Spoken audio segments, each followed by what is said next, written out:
Kali ini saya ingin menjawab banyak pertanyaan dari wartawan yang belum saya jawab terkait dengan kekerasan seksual yang terjadi di kantor Kementerian Koperasi dan UMKM, di mana ada 4 orang melakukan kekerasan seksual, yaitu mensetubui seorang perempuan dalam keadaan tidak berdaya dan disetubui secara beramai-ramai, ya, sesuai dengan ketentuan Kitab Undang-Undang Hukum Pidana pasal 286 yang diancamkan. Nah, itu tiba-tiba SP3-nya, SP3 yang pernah dikeluarkan oleh Polresta Bogor untuk menghentikan perkara itu dibatalkan oleh Pengadilan Negeri dalam persidangan pra-peradilan atas gugatan 4 tersangka.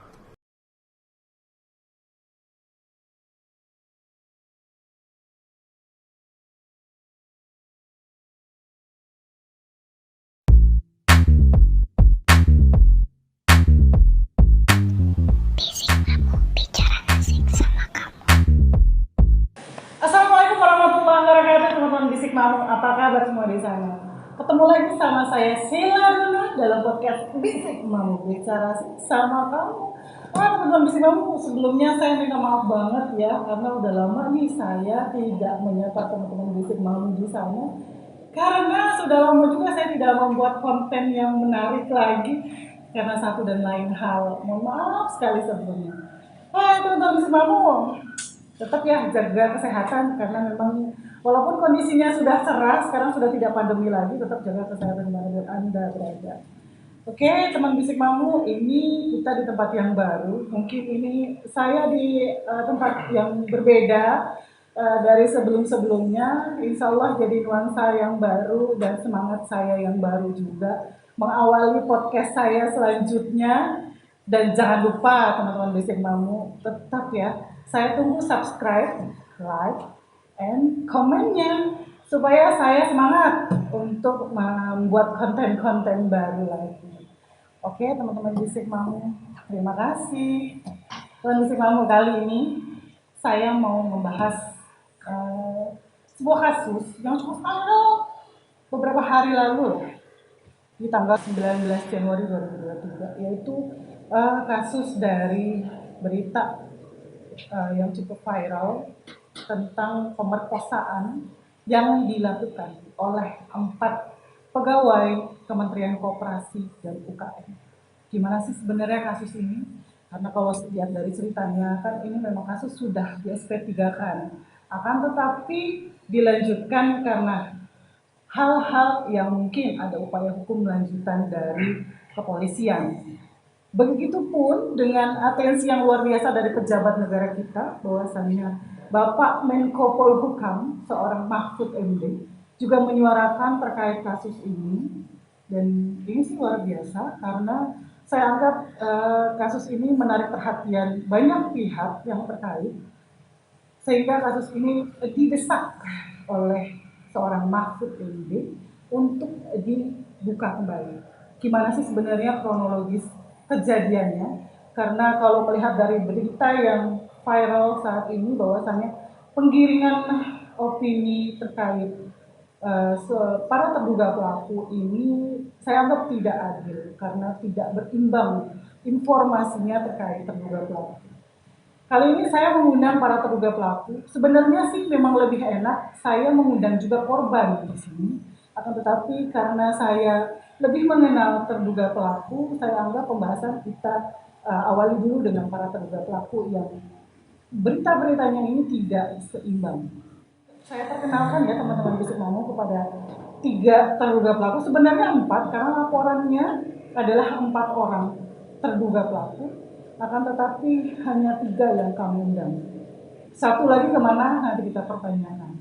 Saya perkenalkan di sini dengan inisial ada ZP, lalu ada WH, dan ada MF.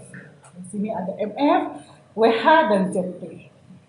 Saya ingin bertanya kepada kalian semua terkait kronologis ceritanya sebenarnya seperti apa sih?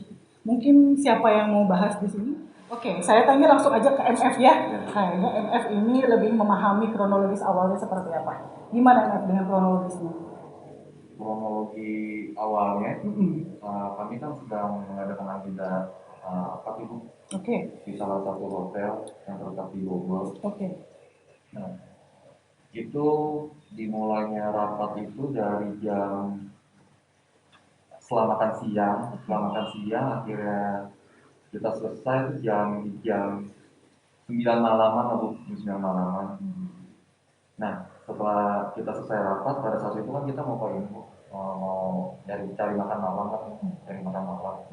Karena memang kondisinya itu kan kita memang belum makan kan, belum makan. Ya udah, akhirnya kita mau pergi makan malam. Terus teman kami, ada salah satu teman kami sempat mengajak yang terduga korban itu, yang perempuan ini, dibilang mau ikut enggak. Terus dia bilang ya udah saya mau ikut, dia bilang. Cuman pada saat itu juga saya bilang ya nggak usah diajak lah gitu. Saudara WH juga bilang udah nggak usah, ngapain gitu kan. Saudara WH juga bilang nggak usah itu lah, kan cewek sendiri nggak enak, nanti dilihat di sana dia tuh kayak gimana gitu kan. Nah kebetulan kan si perempuan ini kan ada temannya juga bu di satu kamar yang ditempatin. Kebetulan temannya juga nggak mau ikut karena dia bilang sakit perut kan, sakit perut. Akhirnya tetap si terduga korban ini tetap memilih ikut, dan akhirnya kita pergi untuk ke tempat makan tersebut. Akhirnya ya udah kita makan, setelah makan kita, nah kebetulan itu kan tempat hiburannya itu bu uh, uh, berdekatan dengan tempat makan itu kan, yang dimana kita tidak ada rencana untuk tempat hiburan malam itu. Kan ada juga sudah di media itu katanya tempat hiburan malam itu sudah reservasi kan, sudah di booking. Yang padahal kita belum booking sama sekali, memang itu spontan aja untuk hiburan malam. Karena yang tahu hiburan malam itu kan ada salah satu teman kami kita juga kan, dia tahu lah tempat hiburan malam itu. Akhirnya kita ke tempat hiburan malam. Nah pada saat setelah makan kita ke tempat hiburan malam, udah terus kita di hiburan malam itu kan kita ininya di sofa itu, bukan di table gitu, di sofa. Akhirnya udah kita pesan minuman itu pun minumannya juga gituan, kita di kelas masing-masing. Ya udah kalau misalkan mau minum ya udah tinggal apa ya, minum enggak, karena memang udah dituangin semua kan minuman. Itu daerahnya di mana? Itu kalau untuk di tempat makan dan di tempat hiburan ibu, itu di daerah Cibubur. Oke, artinya kamu dari Bogor menuju ke Cibubur. Oke, lanjut. Nah setelah itu di tempat hiburan malam itu kan sudah dituangin tuh minum masing-masing. Nah saya lihat di beberapa media, bahkan dari salah satu PH-nya si terduga korban itu dibilang kan si korban ini kan psikokin. Terus dia bilang karena si perempuan ini sebelumnya tidak pernah minum, makanya akhirnya tidak sadar lah. Sedangkan sebelum masalah ini, sebelum itu kan 2019 bu, sedangkan sebelum 2019 itu emang si perempuan ini memang suka minum. Karena saya di tahun 2017 aja saya juga pernah ikut minum di salah satu apartemen di daerah Jakarta. Itu juga ada pacarnya si terduga korban juga. Itu kita ikut minum juga. Makanya di sini yang dibilang si perempuan ini baru kenal minuman atau apa ya kenal dari mana. Orang saya juga pernah minum juga sama pacarnya juga. Memang si perempuan ini memang suka minum juga. Nah terkait yang masalah dicekokin, kita sama sekali tidak ada nyekokin sama sekali bu. Memang ini mengalir aja untuk minumnya, benar-benar mengalir aja. Di situ juga kita kan pesan minuman kan hanya satu botol ya bu, satu botol pun itu kan rame-rame ya bu, rame-rame. Jadi ya kita memang keadaan kita memang sama semuanya sadar, nggak ada yang pingsan atau tidak sadar atau tidak berdaya sama sekali gitu. Habis minum itu kalian sampai melakukan hal-hal yang senonoh atau bagaimana dengan perempuan itu? Nah kalau saya kan pas minum itu kan saya kan di sofa bu, dia kan sempat kan ke hall kan, joget-joget kan. ya udah kebetulan saya lagi sakit juga tuh, lagi kurang enak badan juga, akhirnya dia nyamperin saya, dia gendut-gendutan, ya udah akhirnya dia megang-megang pegang lah alat-alat vital saya lah. Nah itu ya saya sih kalau misalkan memang mau dibuka ya buka aja, sekalian aja dilihat CCTV di tempat hiburan malam itu gitu. Ya sekarang makanya misalkan di media terkait pelecehan, ya pelecehan dari mana? Sedangkan ya sekarang saya minta apa ada pelecehan untuk seorang laki-laki gitu. Ya, Artinya dibalik ya, iya, ini dibalik. malah seorang MF ini Iya. yang dilecehkan, Iya. artinya seperti itu. Iya. Oke. Nah untuk ya teman-teman kami juga nggak ada yang maksudnya ya biasa aja, mengalir aja, nggak ada yang cekokin sama sekali. Saudara WH juga dia pesan kan, dia juga ada booking order perempuan di sana gitu. Di sana kan menyediakan juga untuk perempuan untuk teman minum lah. Oke, artinya kalaupun mau pakai perempuan lebih baik menggunakan perempuan yang ada di sana, gitu. Iya, Mengundang iya, perempuan iya. lain lah ya, tidak Iya. teman sekantor istilahnya kalaupun mau dipakai gitu ya. Iya. Oke, lanjut. Nah setelah itu kita closing jam 3:30 lah kurang lebih. Nah kebetulan itu Bu, mobilnya itu kan kita taruhnya itu kan di tempat makan itu ya Bu. Jadi kurang lebih 100 meter 200 meter lah dari tempat makan ke tempat hiburan malam. Nah itu kita jalan kaki. Setelah closing dari tempat hiburan malam itu, kita jalan kaki menuju ambil mobil di tempat makan itu. Itu pun juga kita masih jalan normal, masih keadaan normal, benar-benar masih normal, kita masih bisa berjalan normal gitu. Nah, sesampai di hotel tersebut, itu juga kita masih berjalan normal kan. Itu sebenarnya awalnya tuh kita mau antar Bu, kita mau antar si pemain itu ke kamarnya, Nah, bukan kita sudah menyiapkan kamar. Kan di pemerintahan kan kita sudah menyiapkan kamar, sudah kita setting untuk mengapa-apain si perempuan ini kan. Yang sebenarnya kita memang niatnya kita mau mengantar ke kamar gitu. Nah emang kebetulan kalau saya Bu, biasanya Bu, kalau uh, kalau misalkan dari tempat-tempat hiburan malam atau tinggal dari makan malam, biasanya memang kita tuh ngumpul di satu kamar lah, satu kamar, nggak ke kamar masing-masing, jadi kita tidur bareng-bareng lah, tidur selalu bareng-bareng. Nah sedangkan si perempuan ini kan di pemberitaan itu kan dibilang si perempuan ini kan dibopong Bu, tidak berdaya. Sedangkan ini ada buktinya kok dari CCTV hotel, dari lobby menuju lift, terus dari lift menuju ke kamar masih sadar kok, masih berdaya gitu. Yang dibilang nggak berdaya gimana? Yang dibilang dibopongnya gimana gitu kan? Ya. Kalau dikenakan kalian diduga melakukan pemerkosaan, kan seperti itu ya dalam berita. Iya. Bahkan seorang Mahfud MD pun menyatakan bahwasannya mereka diduga telah melakukan kekerasan seksual. Dan dalam faktanya cerita seorang MF ini bahwasannya tidak ada seperti itu gitu ya. Dan seharusnya dalam kejadian seperti ini bagaimana teman-teman Bisik Mamu ya bisa mendengarkan ini kronologi seperti apa. Lalu selanjutnya MF, kamu dalam satu kamar itu dengan perempuan itu bagaimana? Melakukan apa? Nah jadi kan gini ya Bu, saya ceritain kronologi di awalnya. Jadi kita masuk rame-rame tuh, kita bertujuh. Sebenarnya kamu tidak cuma berempat ya? Iya, bertujuh laki-laki, satu perempuan jadi ya? totalnya 8 Bu. Oke, 8 orang. Berdelapan itu masuk ke dalam ruangan yang satu kamar. Iya, masuk dalam satu kamar. Nah, akhirnya ya udah dia mau istirahat nih, udah istirahat. Udah akhirnya kan saya kan ikut tuh Bu, ikut mau keluar kan sama teman-teman saya yang lain kan. Teman-teman saya yang lain ya udah pas saya ikut keluar, akhirnya saya dipanggil lagi lah. Saya dipanggil, akhirnya saya ditarik ke kasur sama saudari yang terduga korban ini. Ya udah gitu kan. Ya sekarang kan gini ya Bu, saya kan laki-laki ya Bu. Ya sekarang saya dipancing duluan gitu kan. Dipancing duluan untuk ya diajakin berhubungan badan. Ya memang sebenarnya Bu, saya sebelumnya juga sudah melakukan hubungan itu juga lah. Oke, secara jujur sudah pernah melakukan hubungan itu bersama saudari yang terduga korban ini ya? Iya. Oke. Ya udah, akhirnya saya juga spontan juga, itu juga saya nggak ada niatin juga untuk melakukan hubungan itu. Memang ya spontan kan, cara spontan. Akhirnya ya udah saya melakukan hubungan itu. Ya itu juga sama-sama sadar Bu, sama-sama sadar. Artinya mungkin sama-sama menikmati atau sama-sama menikmati Bu, sama-sama menikmati karena sebelum bermain pun kita melakukan foreplay dulu lah. Ibaratnya pemanasan dulu lah. Sekarang kalau misalnya dibilang adanya kekerasannya di mana? Oke. Terus tidak berdaya di mana gitu kan? Yang sedangkan saya juga yang niatnya juga untuk mengantarkan ke kamar, terus saya dipanggil, ditarik. Artinya memang menikmati teman-teman. Menikmati Bu, menikmati. Ini di sini terduga pelaku pun mudah-mudahan jujur. Saya juga tidak tahu karena korban tidak ada di sini, karena saya juga tidak bisa mempertanyakan hal ini juga kepada korban apakah beliau juga menikmati atau tidak. Tapi kalau memang benar-benar menikmati, artinya tidak ada kekerasan seksual sama sekali di sini ya. Tidak ada. Makanya sih berharap banget pada saat saya juga pernah kan dapat undangan yang awal-awal pemberitaan baru itu yang mengenai tim independen untuk mencari kebenaran dan fakta. Saya sih berharap juga untuk diundang kan Bu. Oke.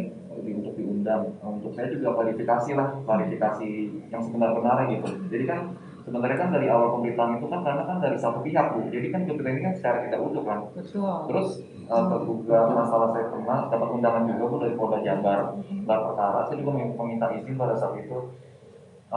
Saya minta izin pada saat itu bisa nggak si perempuan ini dihadirkan di dalam forum ini untuk dia juga menjelaskan juga dong. Duduk perkara dari awal ya. Iya. Terus kan dibilang kan alasannya kan dia kan mengalami traumatiknya dari mana Bu? Orang semenjak kejadian itu juga dia masih juga masuk kantor dengan biasanya, seperti biasanya ya masih ketawa-tawa. Itu di divisi kami di Kemenko itu pun juga tahu kok secara ngeliat gestur tubuhnya, secara gestur mukanya itu seperti apa yang nggak ada mengalami traumatik sama sekali. Oke. Bahkan saya juga masih setelah kejadian yang di Bogor tersebut, saya juga masih suka dibikin sarapan kok di titik-titik pantry. Oke. Sekarang tanya sama WH. WH sendiri mengalaminya seperti apa? Saya kenalin dulu nih teman baik, teman dekat saya di kantor, saya di divisi, jadi kami tahu satu sama lain. Jadi saya juga tahu di kantor gimana. Jadi setiap pagi itu memang FF suka diberi sarapan, ditaruh di pantry. Setelah kejadiannya hari Senin sampai 2 minggu depan itu jalan-jalan normal aja, artinya hubungan mereka baik-baik aja tanpa ada isu-isu yang gak enak. Saya juga tahu, bukan tahu ya, mengalami juga.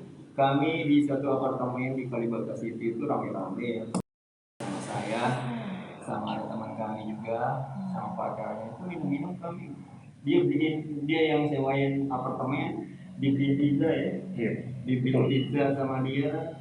Jadi jujur aja nih perempuannya notabene suka dibangga-banggai gitu loh. Kayak model, wah kamu nih enak nih kenal dengan PNS, apalagi punya istri, punya temennya begitu.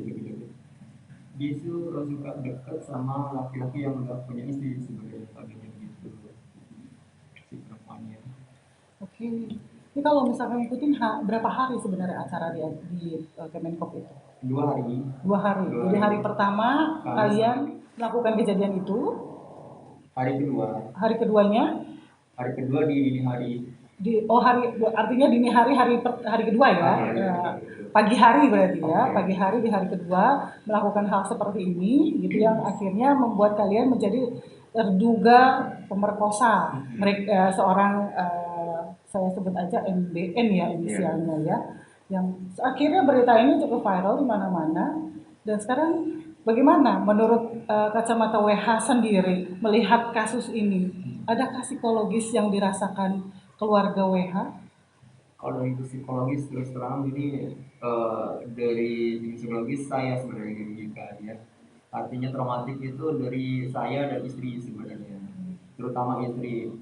Istri itu tahu beritanya dari teman sekolahnya, teman anak saya itu ada kelas 6 SD kelas 1. Bayangin ya, seorang ibu-ibu biasa ibu Mumti, dia curhat dulu awal-awalnya pernah curhat 2019.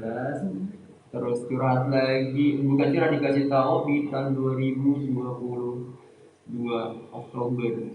Pas pernyataan Pak Mahfud MD, ibu-ibunya itu ngasih tahu istri saya yang sabar ya Cong, ini kasus suami ini terbuka lagi Pak Mahfud. Langsung dia menggigil nggak bisa pulang, artinya langsung air matanya itu langsung nggak kuat.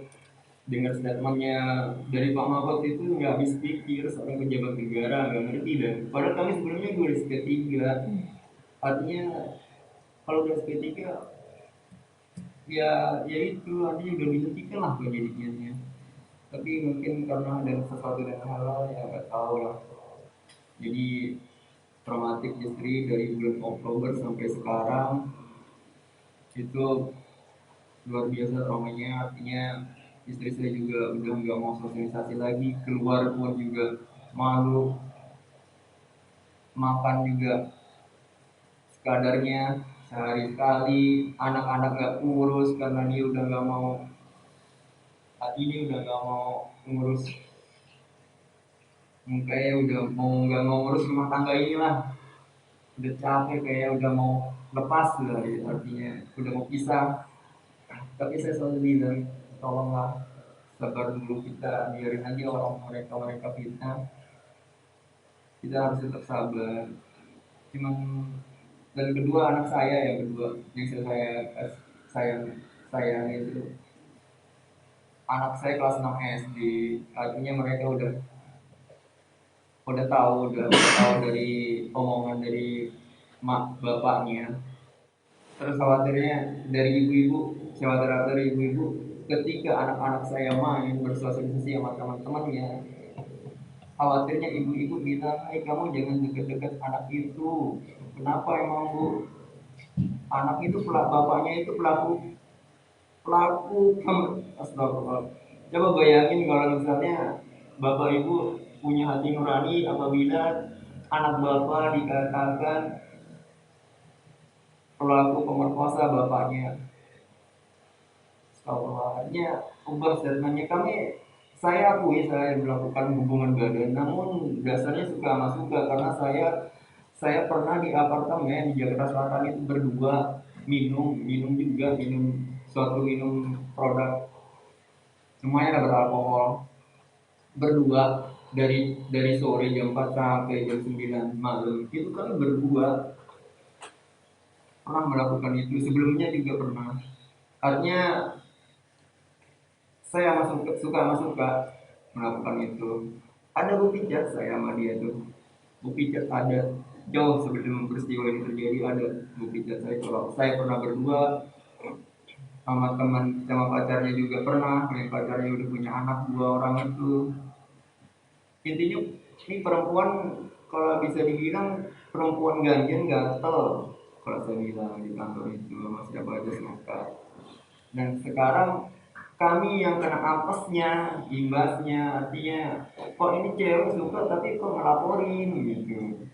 Ada sesuatu mungkin di situ, mungkin yang dia nggak suka. Kalau kata pacarnya waktu itu, kalau saya aja yang ngelakuin, saya nggak akan dilaporin. Gitu. Atau ketika melakukan itu di momen yang pagi hari itu, kamu melakukan kekerasan seksual dengan seorang NDM ini? Oh tidak. Tidak ya? Tidak, artinya benar-benar suka sama suka. Iya kan, karena kami udah kenal sebelumnya, juga pernah di apartemen kami berdua di Jakarta Selatan, minum Tunggu, saya mau, boleh saya tanya dulu, kalau misalkan keadaannya seperti ini, bagaimana cara kalian melakukan sebenarnya? Apakah bergiliran atau bersama-sama? Saling melihat atau bagaimana? Enggak ada yang saling melihat. Oke. Jadi mungkin siapa pertama kali di sini yang melakukan hal itu? Saya. Oke. MF ya, melakukan pertama kali dengan si perempuan itu, artinya itu kan? Selanjutnya baru saya. WH. Oke. ZP bagaimana? Saya tidak melakukan. Tidak melakukan. Oke. ZP nanti kita bahas khusus ya. Kita membahas dulu cara kalian melakukan, artinya ada bergiliran ya, bukannya bersama-sama melakukan dan itu melakukan kekerasan dan lain-lain, itu nggak ada ya sama sekali. Bahkan kan berita ini kan viral di mana-mana bahwasannya ya namanya pemerkosa ada kekerasan, ada pemaksaan, artinya kan seperti itu. Tapi kan ini tidak ada pemaksaan sama sekali. Tidak ada, Bu. Tidak ada sama sekali. Tidak ada sama sekali. Tidak ada sama sekali. Tapi yang saya mau tanya, sebenarnya ada 4 tersangka, salah satunya adalah NN. Di mana NN ini kabarnya tidak diketahui di mana tempatnya. Seperti itu, NN? Betul. Dalam hubungan ini, siapa saja yang terkait melakukan hubungan selain kalian berdua? Yang pertama saya, kedua WH, ketiga NN. Ketiga NN, dan NN ini tidak diketahui keberadaannya. Tidak diketahui. Tidak diketahui keberadaannya. Oke, artinya di sini NN itu mungkin saya tidak tahu impact apa yang terjadi dengan NN. Kita berharap juga bisa bertemu dengan NN supaya clear masalah ini bersama. Seperti itu ya, kita harapannya ya. Oke. Selanjutnya saya tanya sama ZP. ZP sendiri dilaporkan ketika si NDN ini melaporkan kasus ini, berapa lama jaraknya? Jaraknya itu kejadian tanggal 6. Kita tahu Tanggal 6 apa nih? Tanggal 6 Desember 2019. Oke. Dilaporkannya tanggal 20 Desember 2019. Ya, kejadiannya tanggal 6, dilaporkannya tanggal 20 Desember. Setelah 2 minggu dari kejadian. 2 minggu setelah kejadian. Kenapa menurut kamu itu kenapa mereka seorang NDN itu melaporkan? Nah, ini sebenarnya saya juga nggak tahu kenapa dia melaporkan kami gitu, terutama saya gitu. Iya. Cuman setelah beberapa tahun ini, sudah 4 tahun belakangan ini, saya cari tahu kenapa dia bisa melaporkannya. Itu pertama karena dia punya pacar, pacarnya juga seorang PNS di tempat kita bekerja juga. Pacarnya ini cemburu dan menekan NDN untuk menceritakannya gitu. Sampai-sampai NDN ini malu gitu, sehingga mungkin karena itu NDN berkilah lah untuk mengatakan yang lainnya gitu, bahwa tidak sesuai dengan, dia tidak menceritakan sesuai dengan kejadiannya gitu, untuk membela dirinya sendiri gitu.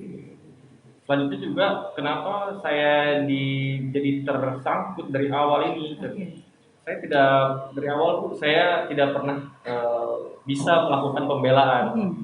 Jadi di awal saya kan seorang CPNS, dan itu saya masih berumur 24 tahun dan saya yang paling junior di sana gitu. Jadi dalam melakukan kegiatan ini gitu, saya ngikutin apa ya, ikut aja gitu, karena yang paling junior saya ikut, ya diajak oke gitu kan. Lalu setelah kejadian yang seperti saya ceritakan tadi, NDN ini mau melaporkan gitu kan. Terus teman-teman ini ngajak saya untuk meminta maaf ke rumahnya gitu kan, atau mengklarifikasi gitu kan. Awalnya saya nggak mau gitu kan, karena kita kan nggak salah gitu kan. Teman-teman juga semuanya nggak ada yang salah gitu, ngapain kita harus minta maaf gitu. Tapi ya karena sudah permintaannya seperti itu, baiknya seperti itu, ya mungkin memang bijaknya seperti itu biar masalah ini tidak menjadi besar. Akhirnya saya nurut aja Bu untuk ikut ke rumahnya NDN. Tapi dari sana itu dijadikan dalih kalau saya juga melakukan. Mereka bilang ke entah ke pihak hukum bahwa saya juga ikut gitu. Lalu juga saya juga nggak bisa ngelakuin pembelaan karena ini proses damai setelah kita ditahan selama 21 hari gitu.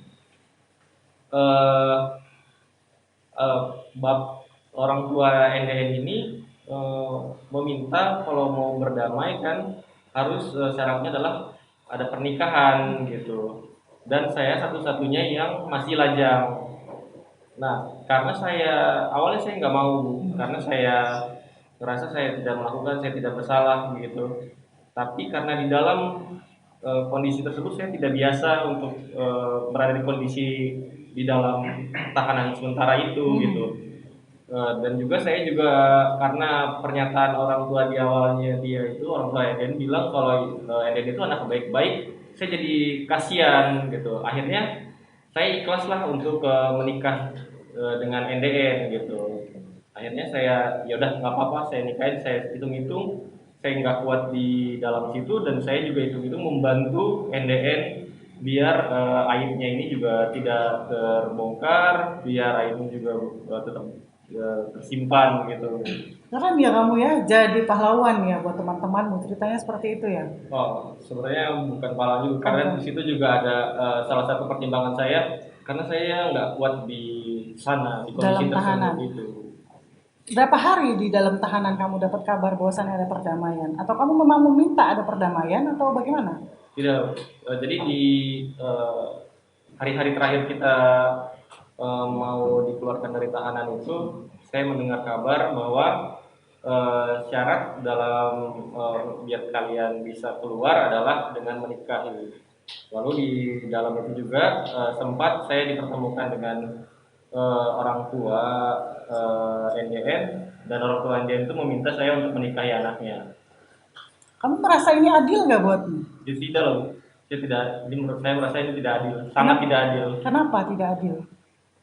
Ya karena tidak sesuai dengan kelakuan saya, tidak sesuai dengan kelakuan teman-teman saya, tapi dituduhnya macam-macam, terlalu banyak fitnah yang ditujukan kepada kami, Bu. Boleh tahu saya kamu dikenakan pasal berapa ketika dapatkan laporan itu? 286. Sama dengan Sama teman-teman. dengan teman-teman.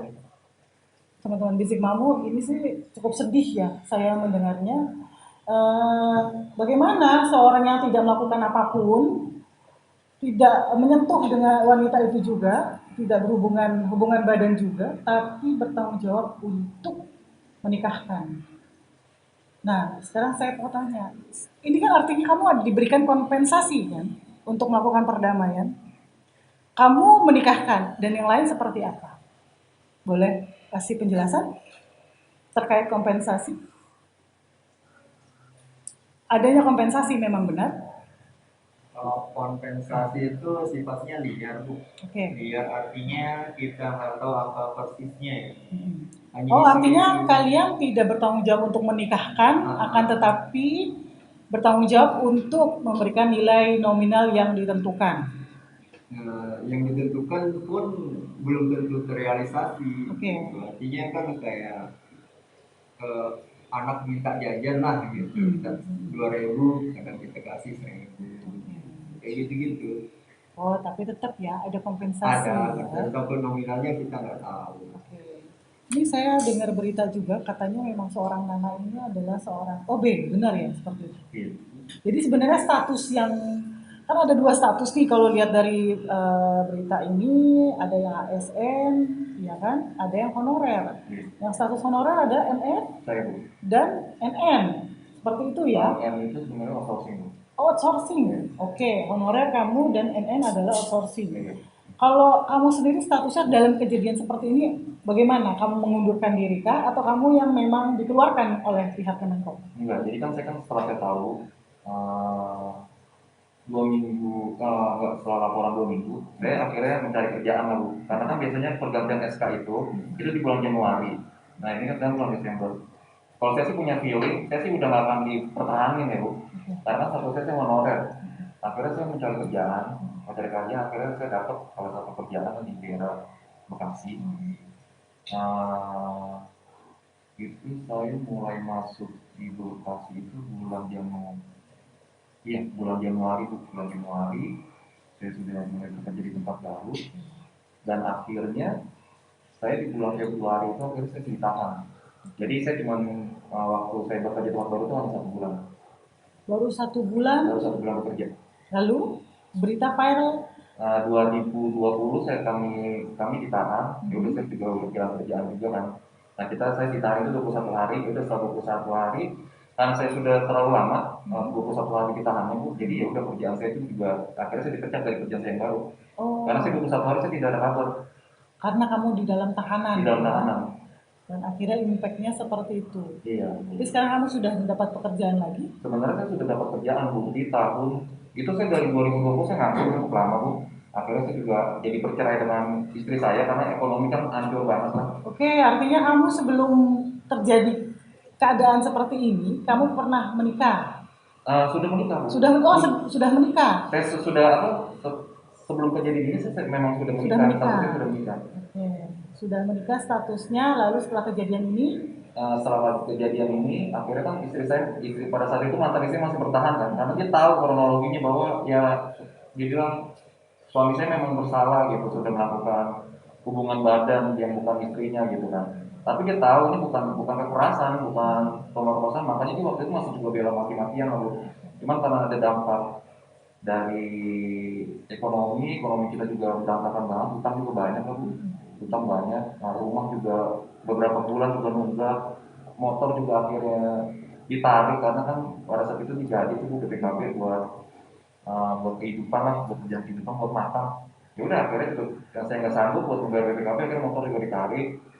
Ya udah pas saya 2020 saya bulan Februari, bulan Maret saya keluar, akhirnya bulan September istri saya memutuskan untuk cerai. kalau putusan di pengadilan agamanya itu bulan Desember akhirnya saya resmi bercerai dari 2020. Artinya resmi bercerainya bukan karena alasan kekerasan Bukan, seksual, bukan, ya? bukan. Akan Karena ada tetapi faktor lain. impact ya, Iya. impact dari kekerasan seksual ini yang menjadikan harus diputuskan hubungan suami istri ini, Iya, gitu ya. betul. Karena sulitnya ekonomi dan lain-lain. Iya. Mungkin nggak kuat juga menahan cemoohan dari keluarga ya, Iya, benar. karena itu kan, ya saya paham lah, itu berimpaknya luar biasa. Makanya akhirnya saya di 2022 di bulan April akhirnya saya dari 2020 itu bulan Maret saya juga tidak bekerja, akhirnya 2022 saya bulan April saya baru mendapat pekerjaan, Bu. Itu baru mendapat pekerjaan apa setelah dari April di bulan Oktober akhirnya rame kan, Bu. Ini rame kembali nih berita. Saya juga itu udah ada planning untuk menikah di tahun ini kan 2023. Saya harusnya juga sudah menikah untuk di bulan Februari rencananya untuk menikah gitu, karena saya sudah mendapat pekerjaan lagi kan.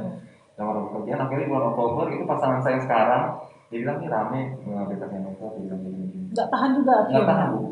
Nggak tahan. Akhirnya dia juga akhirnya masih bisa bertahan kan. Akhirnya pas semakin ramai dia juga akhirnya nggak tahan. Jadi sebenarnya 2022 itu bulan April karena ini berita ramai, akhirnya saya juga memutuskan resign kan. Memutuskan resign karena saya juga tidak tahan, Bu, di kantor saya yang baru itu pemberitaannya ini Kemenko gitu. Sedangkan ada salah satu di tempat saya yang kerja baru, ada yang salah satu dia tahu lah kalau saya pernah bekerja di Kemenko gitu. Akhirnya saya karena juga banyak fokus masalah ini untuk saya mau kualifikasi mau saya selesaiin, akhirnya saya juga memutuskan resign. Jadi statusnya sekarang pengangguran lagi. Akhirnya statusnya pengangguran lagi. Pengangguran lagi.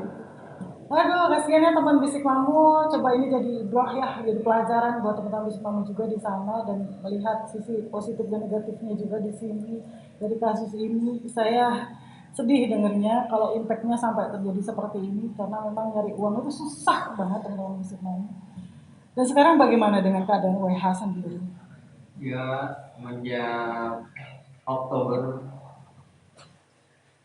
saya ini nggak akan pernah lupa statement Pak Mahfud MD ini, nggak ngerti apa dia itu pernah nggak kepikiran untuk mengundang terduga pelaku untuk rapat lah, enggaknya didengerin lah ngomongin kita itu, ayo kumpulin lah kita itu terduga korban, terduga pelaku, kumpulin, dengerin, itu nggak pernah, sekalipun nggak pernah. Apakah instansimu bekerja tidak menaungi itu? Instansi saya hanya manggil saya dengan sendiri, besok sendiri yang lain. Tapi untuk dikumpulin itu nggak pernah. Okay. Bahkan Pak Menteri juga nggak pernah misalnya manggil kami. Pejabat-pejabat di sana juga nggak pernah mendengarkan inspirasi kami. Tidak pernah mendengarkan.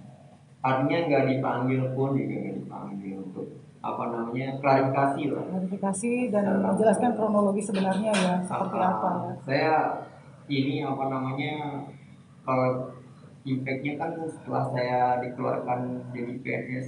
Udah berapa lama sih kamu kerja di Kemenkop itu? Honorer tahun 2004. Oke. Honorer terus diangkat jadi PNS 2009. Oke. Kalau dari masa kerja mungkin 16 tahun mungkin ya. 16 tahun. Akhirnya dengan kejadian ini sia-sia ya semua ya. Sia-sia, habis semua. Jadi kayak mulai dari hidup minus gitu lah, kehidupan kita itu minus. Dari tadi juga banyak enakan, terus sekarang minus arti apa?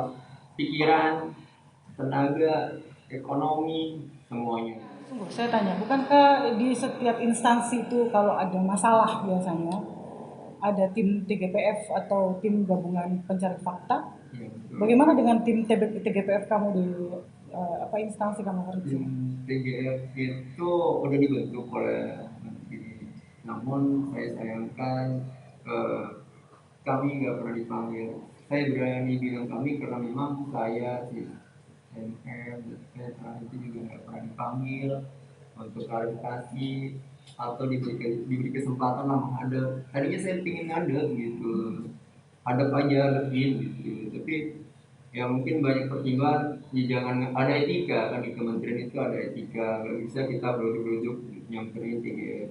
Harus ada undangan, harus ada apa namanya koordinasi dulu kapan mau dipanggil atau itu juga nggak pernah dilakukan oleh TGF itu. Dan yang saya sayangkan juga di TGF itu jangan-jangan di situ ada lawyer dari pihak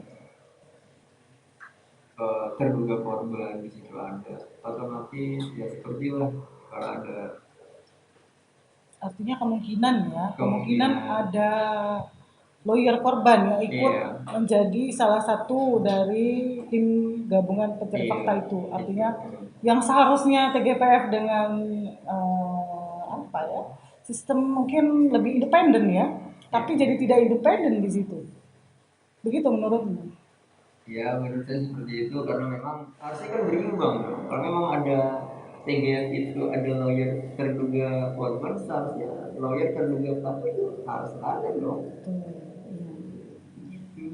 Biar sama-sama netral, ini jangan sampai blok. Artinya begini, otomatis ini semua isu semua dari A sampai Z sampai sekarang isunya satu pihak doang, satu pihak terduga korban aja beritanya, isunya seperti itu. Sedangkan kami rakyat biasa, rakyat yang nggak punya, rakyat miskin, tidak pengangguran, ya paling ya cara pembelaan kami ya cara begini aja ya.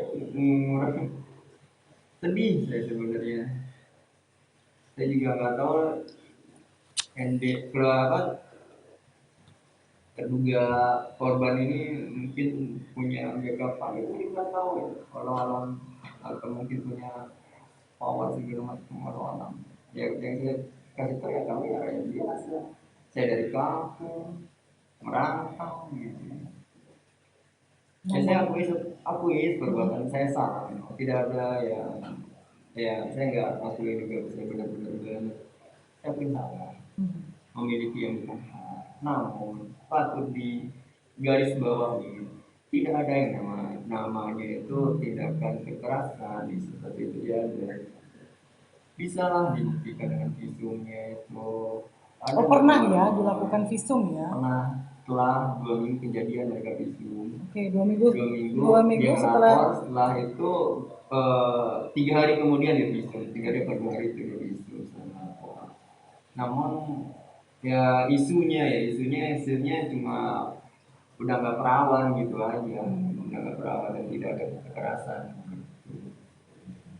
Kalau ZP sendiri udah berapa lama menjadi ASN ini di Kemenkop dan UKM?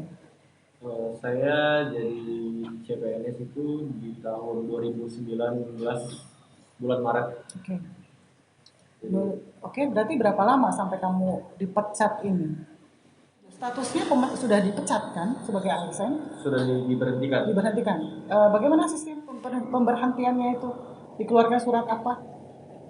Dikeluarkan surat SK Menteri. Jadi pada awalnya saya diberikan hukuman disiplin. Oke. Hukuman disiplinnya bukan pemberhentian, hanya ini penurunan jabatan setingkat lebih rendah selama 1 tahun. Namun direvisi dan dikeluarkan kembali yang baru SK pemberhentian. Gitu. Dalam jangka waktu berapa lama itu? Dari sanksi disiplin menaik jabatan atau naik status menjadi diberhentikan. Ya. Itu di tahun yang sama, di tahun 2022. 1 bulan yang sama atau bagaimana? Sekitar 1-3 bulan. 1-3 bulan setelah sanksi disiplin dikenakan, 1-3 bulan berikutnya diberhentikan.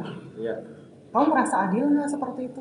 Ya, saya sungguh tidak adil. Sebenarnya dari hukuman disiplin yang pertama saya juga merasa nggak adil, cuman saya tetap terima aja gitu karena memang sedikit banyak mungkin saya karena ikut ke tempat hiburan malam atau sebagaimana sebagai macamnya, jadi saya terima aja gitu. Tapi kalau sampai dilakukan pemberhentian gitu dan merevisi dari hukuman disiplin sebelumnya, padahal saya sudah jalani hukuman disiplin sebelumnya, saya sudah terima, maksudnya seperti itu. Tapi kok karena hanya pemberitaan, karena hanya isu-isu itu langsung diberhentikan gitu. untuk kamu yang dipecat ini, kan yang dipecat berdua nih di sini ya. Adakah upaya yang kamu lakukan supaya hak kamu bisa diterima lagi? Yang kalian lakukan ini apa? Ada kalau apa namanya, kalau PNS itu kan harus, kalau diberhentikan itu sebenarnya ya, kalau undang-undangnya itu harus ada putusan pengadilan Oke, yang menyatakan kalau PNS itu jadi hukuman selama 2 tahun itu lebih, artinya baru diputus. Nah, yang saya sayangkan putusan pengadilan itu belum ada, belum ada. Yang ada kan SP3, itu kan dasar hukum juga SP3. Nah, namun karena statement-statement, isu-isu liar, opini segala macam, yang mau nggak mau menteri kami itu ya harus ambil tindakan, walaupun apa namanya, menurut kalau menurut saya walaupun eh, dengan berat hati mungkin Pak Menteri, sungguh dari apa namanya, berat hati sebenarnya. dengan berat Kalau menurut hati saya, seorang Pak saya, Menteri sebenarnya mengeluarkan kalian ya, karena memberhentikan kalian ya. karena kenapa? Logika ya, logikanya ini kan masih sudah lama, Oke. 2019 2000, kenapa ini mencuat lagi? Nah, ya kan, ada desakan-desakan dari pihak perempuan untuk kami, desakannya itu apa, kompensasi lah, terus apa namanya, disomasi lah kami gitu, padahal SP3 udah ada gitu, terus melanggar surat perjanjian lah segala macam lah gitu, kalau nggak apa namanya, kalau nggak ngasih, kasus ini mau dilanjutin lah. Saya pribadi ya ditanyain terus, ada nggak ini, saya kayak jadi orang ngutang di situ. Ada nggak maksudnya nilai nominal yang ditentukan untuk Eh, diberikan? ada waktu itu, ada nilai yang nominal yang dikasih Sebenarnya ini lumayan dari siapa? Ada enggaknya dari siapa? Dipertanyakan itu dari siapa? Dari keluarga korban kah atau dari kepolisian kah? Atau dari dari mana? keluarga korban. Oke, dari Keluarga keluarga korban korban ya. ini Minta tuntutan ceritanya seperti itu ya. dari kakaknya lah, kakaknya Oke. kakaknya itu minta ke saya pribadi waktu saya datang sama istrinya, saya dikasih lembaran lah, lembaran itu angka nominal lumayan banyak tuh, ada dikategorikan itu sekitar 400 juta lebih gitu, lumayan juga. Nah, saya tanya, ya patungan lah sama teman-temanmu gitu, walaupun patungan pun gak seangka segitu, lumayan besar, bukan angka 1 juta 2 juta ke 5 juta gitu. Mau dipatungan sebanyak pun, kecuali patungannya ratusan orang boleh lah, kalau cuma patungan 7 orang, 8 orang, 10 orang, tetap aja nggak sampai dengan angka segitu.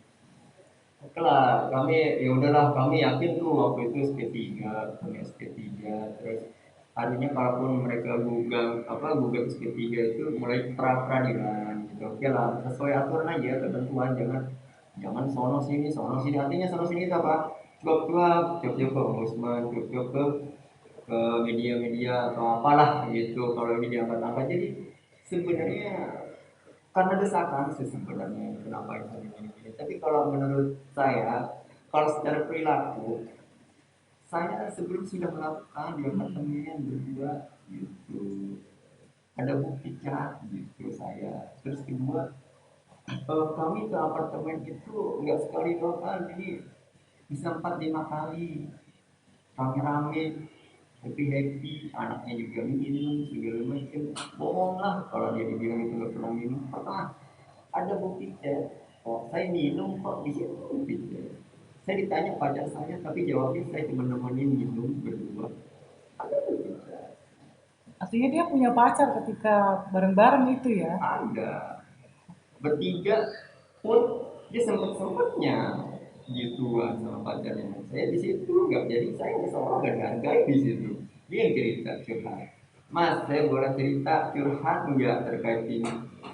Logika ya, kalau cewek sudah mau curhat ke cowok, berarti ceweknya mau dong. Kalau ceweknya mau, nggak mungkin dia mau curhat sama cowok. Pasti cowok itu spesial. Iya dong, nggak mungkin seorang cewek, saya mau curhat, nggak mungkin, pasti cewek itu dianggap spesial.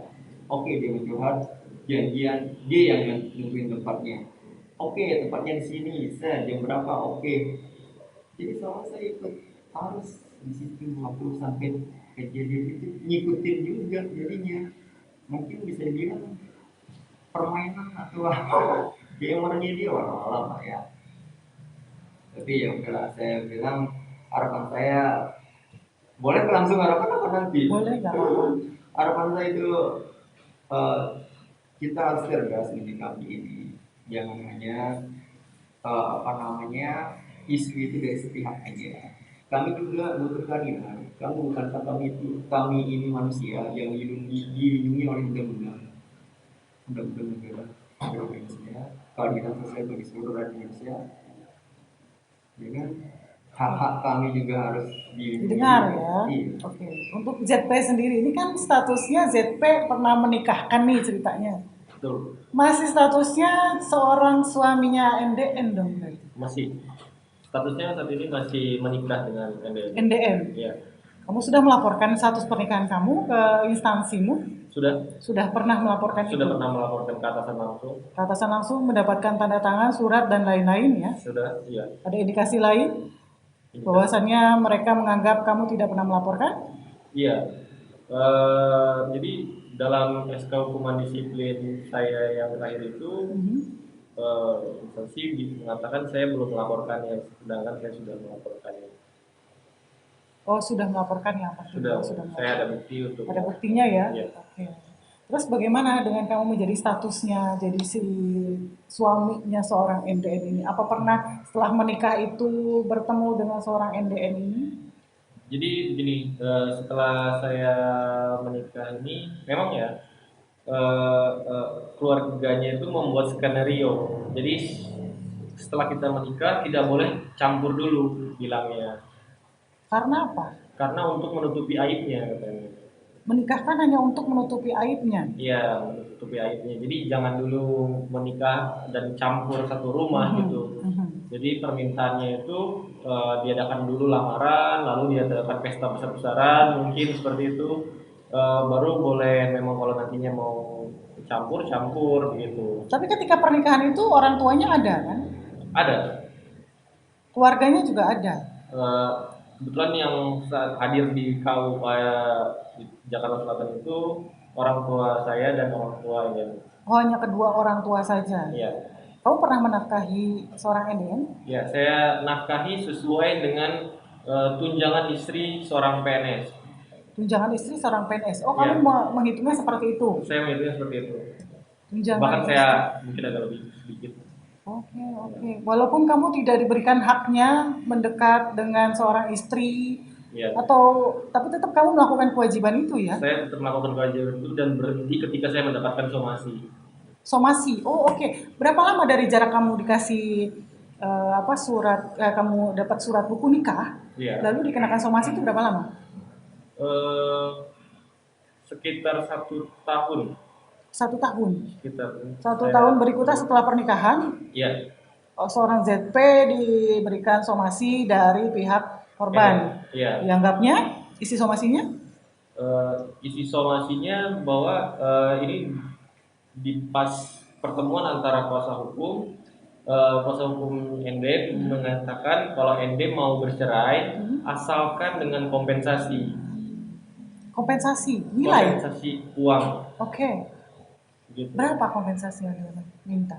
Yang dia minta itu 100 juta belum dengan yang lain-lainnya, maksudnya belum dengan biaya perceraian dan lain-lain begitu. Kamu menanggapi somasi itu atau tidak sampai saat ini? Waktu itu sudah saya konsultasikan dengan kuasa hukum,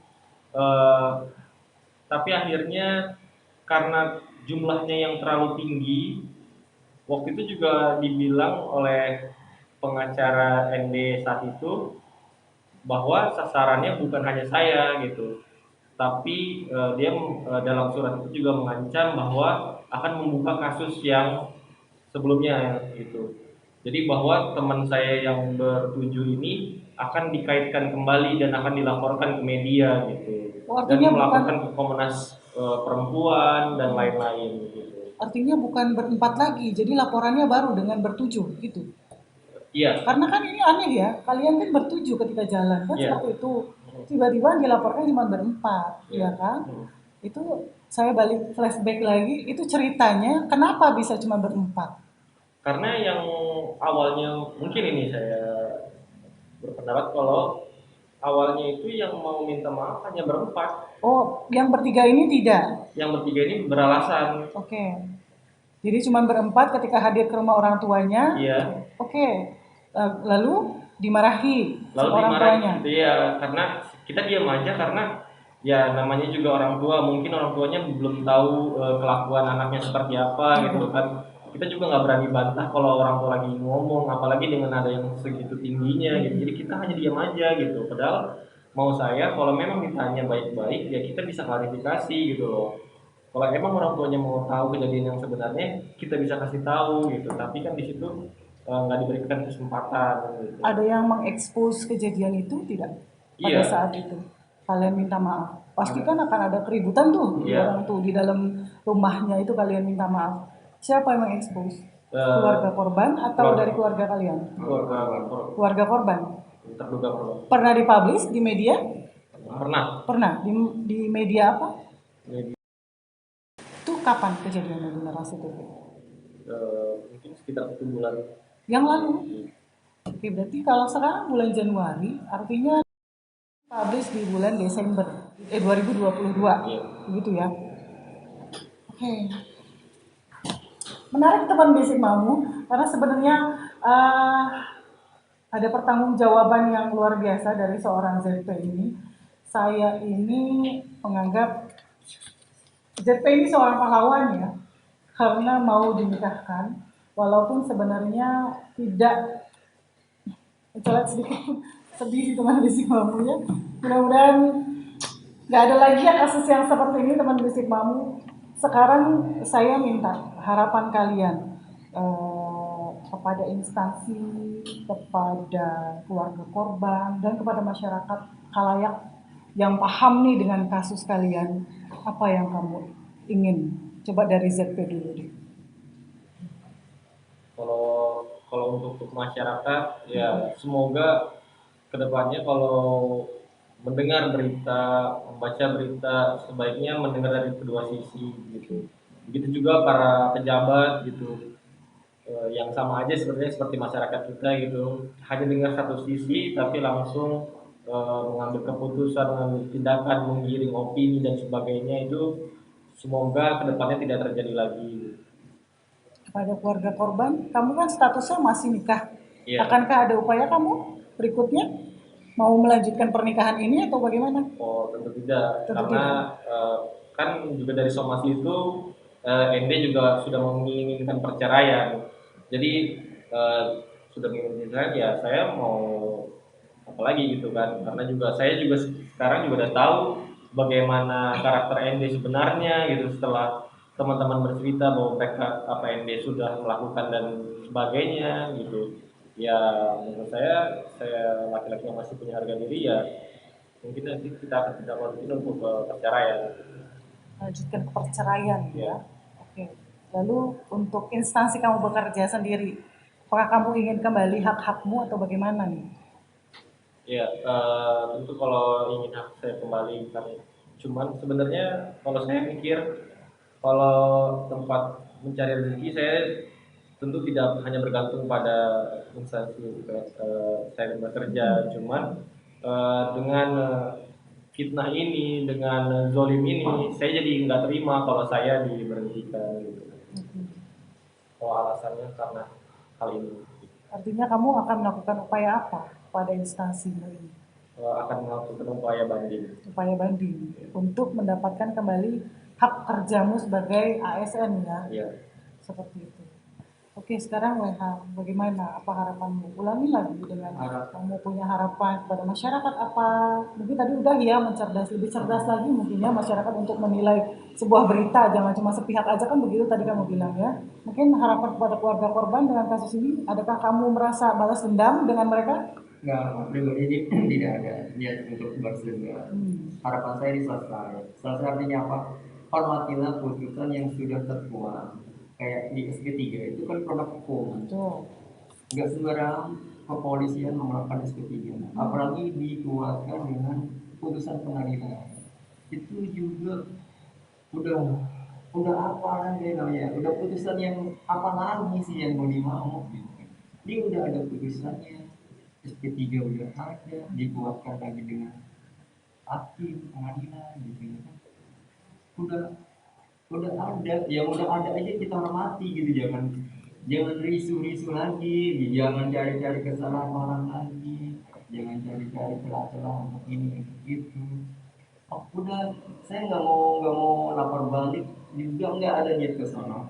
Saya ingin hidup tenang tanpa berita media yang tiap hari kalau saya klik Kemenpop langsung berita saya aja langsung di situ. Ya Allah, sampai seginilah saya dizalimi, istri saya juga trauma. Kalau dibilang memulihkan traumanya itu nggak ada nilainya artinya. Udah udah nggak mau ngapa-ngapain lah ibaratnya. Harapan dari segi kerjaan, saya memahami dengan Bapak Menteri, apa namanya, tekanan dari luar itu sangat berat. Pak Menteri pun kalau saya lihat dari raut mukanya itu berat sih sebenarnya, mengeluarkan kami itu berat karena banyak pertimbangan. Sebenarnya kami itu berprestasi di kantor, jadi dengan mau nggak mau sih ibaratnya Pak Menteri keluarin aja dulu gitu. Jadi daripada ini nanti kita ini aja, ibaratnya kan ada langkah-langkah upaya hukum dari pihak terduga pelaku. Nah, nanti aja dari kita tinjau dari situ. Untuk sekarang biar nggak ini baiknya kalau mungkin itu dari sananya, ya udah kita akhirnya apa melakukan upaya banding juga. Terkait prestasi katanya ada salah satu di antara kalian yang memang mendapatkan beasiswa ya, begitu ceritanya. Ya. Memang Kak siapa?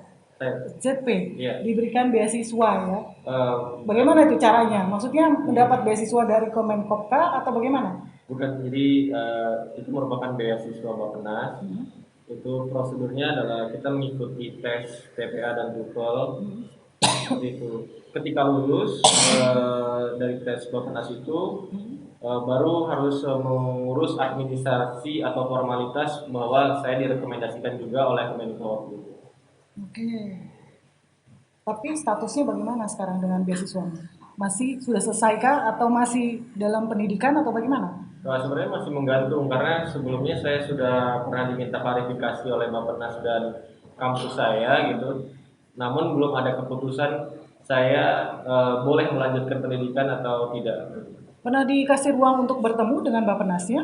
Pernah Pernah? melalui daring. Oh, melalui daring. Tapi hasilnya belum, karena Hasilnya- mungkin kasus kalian ini masih dalam proses ya, Ya. yang belum selesai ya. Ya, ya, ya. Oke. Sekarang saya balik ke apa harapannya ya, pada masyarakat yang mendengar berita-berita kamu ini kan berkembangnya luar biasa, apa harapannya? Makanya saya hanya butuh kehadiran aja itu, karena kan saya juga punya keluarga, saya punya orang tua pun juga menjadi sakit-sakitan bu karena terlalu banyak pemberitaan saya di media gitu kan. Maksud saya tolong juga untuk media itu jangan dari secara satu pihak lah gitu kan. Tolong dari satu pihak juga didengarkan juga gitu kan. Karena kan ini kan benar-benar kayak berita ini kayak benar-benar dibelokkan, kayak diprintir gitu. Sampai dengan Menteri Polhukam pun sampai pada saat ini masih ngeluarin statement bahwa statement ini tetap adalah kekerasan seksual gitu kan. Jadi saya juga punya keluarga gitu kan. Keluarga kan juga mendengarnya kan juga gimana gitu kan. Sedangkan keluarga saya juga sudah tahu yang anaknya memang bersalah, cuman untuk kekerasannya tidak ada gitu. Nah, untuk apa mengenai untuk instansi yang pasti bekerja, kalau memang untuk ada di tim dibentuknya tim pencari fakta, tolong dihadirkan kami juga, tolong dihadirkan kami dan terduga korban. Kalau perlu, saya minta dihadirkan ahli forensik psikologi untuk ini bisa mencicap kabinet siapa yang bohong atau tidak gitu. Ini sebenarnya siapa sih yang membelokkan berita ini? Ini siapa sih yang bohong? Dihadirkan aja ahli forensik psikologi. Cuman yang hadirkan ya dari ya bukan dari sisi kita, dari sisi terduga pelaku atau terduga korban, yang dihadirkannya dari pihak mana gitu, biar netral aja. Saya sih minta itu aja. Kalau harapannya untuk keluarga korban apa? Ya harapan saya untuk keluarga korban.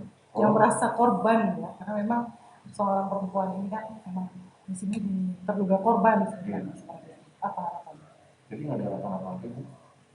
Kamu kan mengenal sekali dengan beliau, masa tidak punya harapan? Punya kamu balas dendam, nanti ada niat balas dendam Saya pada tidak ada beliau? balas dendam yang saya ingin kan. tolong kalau misalkan memang mau didiamkan, kalau beritahu benar. Jangan seolah-olah ya kita, saya dan teman-teman gitu, saya seolah-olah benar-benar dipelintir, dibelokkan gitu. Kita sih hanya minta itu aja tuh. Oke, teman-teman Bisik Mau, saya ucapin makasih ya atas kehadiran kalian semua. Semoga ini membuka tabir fakta yang memang opini dari opini-opini yang menggiring bahwasannya berita ini terlalu menyudutkan para terduga pelaku. Di sini saya juga tidak bermaksud untuk menyudutkan siapapun, baik dari pihak korban ataupun pelaku, tidak juga mencari musuh dan tidak juga mencari lawan. Akan tetapi saya mencari kebenaran, mengungkap apa yang tidak diketahui masyarakat, sehingga masyarakat paham apa yang terjadi dalam kasus Kemenkop dan UKM. Saya harap pembahasan saya ini memberikan hal yang positif kepada seluruh masyarakat, ya. Jangan menggiring opini yang dapat merugikan masyarakat kita juga, karena beliau terduga pelaku pun punya hak untuk hidup yang layak. Teman-teman Bisik Mau tetap ya ambil segala yang positif dari pembahasan saya dan buang segala yang negatif dari pembahasan saya. Sekian dulu pembahasan saya kali ini. Wassalamualaikum warahmatullahi wabarakatuh.